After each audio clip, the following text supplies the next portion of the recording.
നമസ്തേ. ഋഷി ഗുരുകുലത്തിൻ്റെ മറ്റു എപ്പിസോഡിലേക്ക് എല്ലാവർക്കും സ്വാഗതം. നമ്മൾ ഇന്ന് സംസാരിക്കാൻ ഉദ്ദേശിച്ച വിഷയം യോഗശാസ്ത്രത്തെ പറ്റിയിട്ടാണ്. യോഗശാസ്ത്രം ഷഡ് ദർശനങ്ങളിൽ ഒന്നായ സംഭവമാണ്.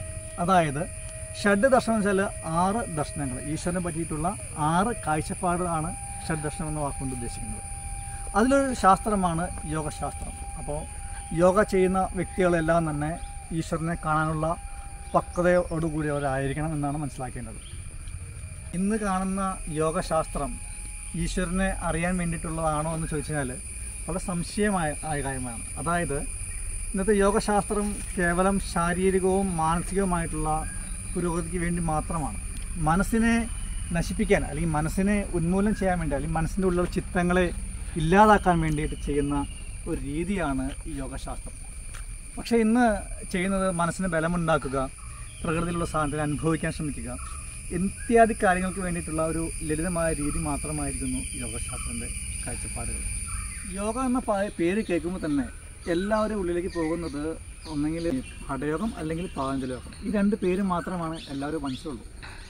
ചില ആളുകൾ പറയാറുണ്ട് ഞാൻ പരിശീലിപ്പിക്കുന്നത് ഹഠയോഗമാണ്, മറ്റു ചിലർ പറയും ഞാൻ പരിശീലിക്കുന്നത് പാതഞ്ജലയോഗമാണ്. വാസ്തവത്തിൽ പാതഞ്ജലി മഹർഷിയോ സ്വാത്മരാമൻ പോലുള്ള ഗുരുക്കന്മാർ ഈ 2 ഗ്രന്ഥങ്ങൾ എഴുതിയിരിക്കുന്നത് കേവലം ശാരീരികമായ സുഖത്തിന് വേണ്ടിയിട്ടല്ല, നമ്മുടെ ആധ്യാത്മിക ഉന്നതിക്ക് വേണ്ടിയിട്ടാണ്. ഹഠയോഗം എന്ന് പറഞ്ഞാൽ ഇടപിംഗള നാഡികളെ മാത്രം കേന്ദ്രീകരിച്ച് കൊണ്ട് ചെയ്യുന്ന വ്യായാമ രീതികളെയും ശ്വസന രീതികളും ആണ് പറയുന്നത്. എന്നാൽ ഇടപിംഗള നാഡിയിലൂടെ പ്രാണൻ കടന്നു പോയി കഴിയുമ്പോൾ ഉണ്ടാകുന്ന അനുഭൂതി, അത് സുഷുപ്തിയിലൂടെ പ്രാണൻ കടന്നു പോകുമ്പോൾ ഉണ്ടാകുന്ന അനുഭൂതിയെ പറ്റി പറയുന്ന വിഷയാംശമാണ് ശരിക്കും പാതഞ്ജലയോഗ സൂത്രം. പാതഞ്ജലയോഗ സൂത്രം നമുക്ക് നേരിട്ട് പഠിച്ചു കഴിഞ്ഞാൽ മനസ്സിലാകില്ല, അതിൻ്റെ അർത്ഥങ്ങളും വ്യാഖ്യാനങ്ങളൊന്നും മനസ്സിലാവില്ല. അപ്പോൾ അങ്ങനെയുള്ളവർക്ക്, അതായത് സൂക്ഷ്മ അനുഭവങ്ങളെ മനസ്സിലാക്കാൻ പറ്റാത്തവർക്ക് വേണ്ടിയിട്ട് പറയുന്ന വിഷയമാണ് ഹഠയോഗം. ഇടപിംഗള നാഡിയുടെ പ്രാണൻ കടന്നുപോയി സുഷുപ്തിയിലൂടെ പോകുന്ന സമയത്ത് നമുക്കുണ്ടാകുന്ന അനുഭൂതിയെപ്പറ്റി പറയുന്ന വിഷയമാണ് പാതഞ്ജലയോഗ സൂത്രം.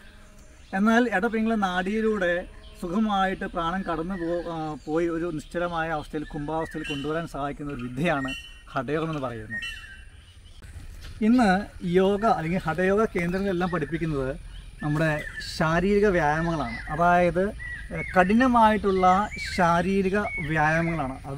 അതായത് ശരീരത്തെ വലിച്ചും പിരിച്ചും കൊണ്ടും തലകുത്തി നിന്നുകൊണ്ട് ചെയ്യുന്ന മുറകളാണ്. നമ്മുടെ ഹഠയോഗത്തിൽ, അത് ഹഠയോഗം എന്ന് പറഞ്ഞാൽ തന്നെ സ്വാത്മരാമൻ എഴുതിയിട്ടുള്ള ഒരു ഗ്രന്ഥമാണ് ഹഠയോഗ പ്രദീപിക. ഇതേപോലെയുള്ള പല ഗ്രന്ഥങ്ങൾ എഴുതിയവരുണ്ട്. അതായത് ഗരണ്ട സംഹിത, ശിവസംഹിത എന്നിങ്ങനെയുള്ള പല ഗ്രന്ഥങ്ങളുണ്ട്. എന്തുകൊണ്ടാണ് നമ്മുടെ ഹഠയോഗ പ്രദീപികയിലും ഗരണ്ട സംഹിതയിലൊക്കെ കുറച്ച് ആസനങ്ങൾ പറയാൻ കാരണം? യോഗിയാകാൻ വേണ്ടി മാത്രം ചെയ്യുന്നൊരു പ്രോസസ്സാണ് അല്ലെങ്കിൽ ക്രിയയാണ് യോഗശാസ്ത്രം. അപ്പോൾ അങ്ങനെ നോക്കിയാൽ നമുക്ക് അറിയാൻ സാധിക്കും, ഇന്ന് കാണുന്ന യോഗശാസ്ത്രത്തിൽ സൂര്യ നമസ്കാരം, ചന്ദ്ര നമസ്കാരം, ഭൂമി നമസ്കാരം, അതുമല്ല നമ്മൾ കേൾക്കാത്ത കുറേ പേരുകൾ, അതായത് ചക്കി ചലനാസനം.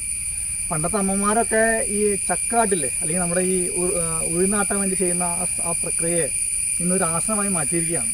അതുപോലെ മലാസനം, അത് പണ്ട് ബാത്റൂമിൽ ചെയ്യുന്ന അല്ലെങ്കിൽ ബാത്റൂമിൽ പോയി ഇരിക്കുന്ന രീതിയെ ഇപ്പോൾ പറയുന്ന രീതിയാണ്. എന്ന് മുതലാണ് ഇത് ഇങ്ങനെയൊക്കെ വന്നിരിക്കുന്നത്?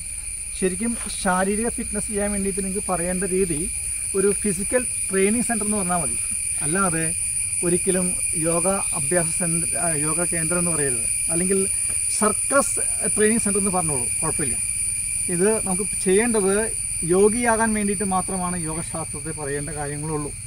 യോഗ തെറാപ്പി എന്ന പേര് തന്നെ നമ്മുടെ കേരളത്തിൽ വന്നു തുടങ്ങിയിട്ട് ഏതാനും 50 വർഷം 80 വർഷമേ ആയിട്ടുള്ളൂ. നമ്മൾ നേരത്തെ പറഞ്ഞ പോയിട്ടുള്ള സൂര്യ നമസ്കാരം തന്നെ നമ്മുടെ എന്താ പറയുക, നമ്മൾ ഈ യോഗയിൽ വന്നു തുടങ്ങിയിട്ട് നിസ്സാര നാളെ ആയിട്ടുള്ളൂ. ഏതാണ്ട് 1910 ഉള്ളിലാണ് ഇത് സൂര്യ നമസ്കാരം ഉണ്ടാക്കിയത് തന്നെ. അതിന് മുമ്പ് സൂര്യ നമസ്കാരം ഉണ്ടായിരുന്നില്ല. അപ്പോൾ ഇന്നത്തെ നമ്മുടെ വീഡിയോയുടെ ഉദ്ദേശം തികച്ചും എന്താണ്, നിങ്ങളിന്ന് ചെയ്യുന്നത് അല്ലെങ്കിൽ ഇന്ന് യോഗശാസ്ത്രത്തിൻ്റെ ഇന്നത്തെ നില എന്താണ് കാണിച്ചു തരാൻ വേണ്ടിയിട്ടാണ്.